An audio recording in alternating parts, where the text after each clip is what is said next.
From Omro down to Mayville, from Rosendale to the Ledge, and everywhere in between, it's time to get you caught up on everything happening in the Flyway Conference.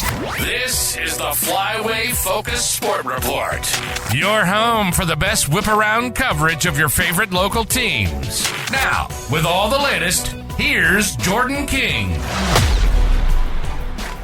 Good Monday morning to you. Before we take a final look at Week 9 in Flyway football, we'll start with the postseason football seeds that were announced on Saturday morning. In total, the Flyway will have 5 teams representing it in the playoffs, and they will compete in Divisions 4, 5, and 6. In D4, 2 teams, both Mayville and Campbellsport, are in the lower left part of the bracket. The Cardinals are the 2 seed and will host Waupun in the first round.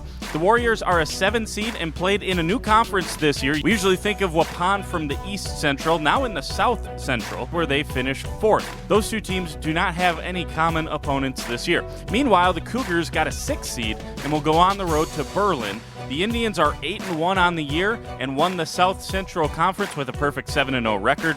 Berlin played Omro back in Week 1 and beat the Foxes 42-0, the only common opponent between Campbellsport and Berlin. In that bracket, Winneconne is the top seed, the Wolves are undefeated, and were ranked 6th in last week's D4 poll. In Division 5, it'll be a Flyway matchup in the first round. Winnebago Lutheran snuck into the field despite a sub-500 record, and the 7th-seeded Vikings will have a road game against Springs this week. Yep, same matchup as we got just a couple of days ago in Week 9. The top seed in the Springs WLA sectional is a familiar foe for the Ledgers. It's Stratford. The Tigers are the top-ranked team in D5 according to the polls, and undefeated yet again this year. And finally, the Lemira Lions are a 2 seed. They got bumped down to Division 6 for the playoffs. Lemira gets 7th-seeded Mishicot in Level 1. Mishicot was just 3-6 on the season and finished 4th in the Packerland Conference. Good enough to get them in, I guess. A friendly opening round game on paper for Lemira. The top seed with the Lions is an unranked Cedar Grove, Belgium team that Lemira might know something about. Cedar Grove, Belgium lost to Mayville back in Week 1, so I'm sure the Lions will have plenty of tape should they make it to Level 3. But that's well down the road for the Lions. Got to take care of Levels 1 and 2. All right, that's the playoffs set. Let's take a final look at Week 9 and tie things up here on the regular season. We'll start with the big game between the Cardinals and the Lions. As we mentioned, Mayville, the first team this year to contain Taylor Schomburg. They held him to 62 yards and no touchdown. The 62 yards a season low, and first time he hasn't scored a TD this year. Both of Lemira's scores came on Jackson Gable touchdown passes, one to Sam Schroffnagel and one to Caden Yankee. Gable had 100 yards passing on the night.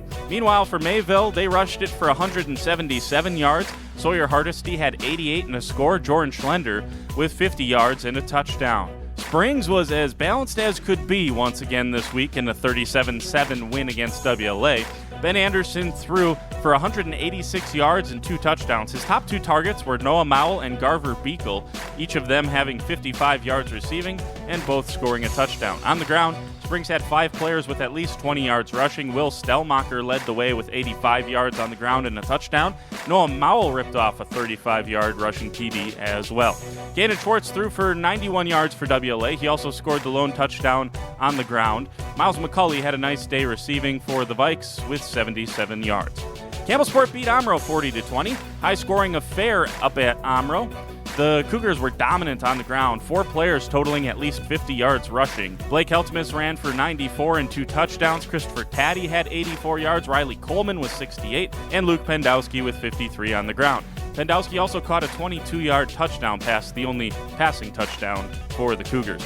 For Omro, Lucas Kasabuski had another nice game passing. He threw for 86 yards and 2 touchdowns. Brock Fry had 47 yards receiving. Mason Huth had 31 yards. Both of them scored.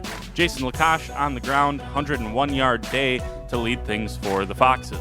And Laconia got a 41-0 win against North Fondy. Jack Renz was at it again. Renz rushed for 205 yards and 2 touchdowns just a week after going over the 200-yard mark against Omro. Senior Colton Hagner right behind him. He ran for 144 and a touchdown. Laconia in total had 389 on the ground and were a yard short of hitting 400 total yards of offense in the game.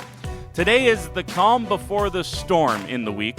Nothing going on today. The WIAA playoffs get going for soccer and volleyball starting tomorrow. Then we're off and running following all of these teams in their playoff runs. Talk to you tomorrow. For the Flyway Focus Sports Report, I'm Jordan King.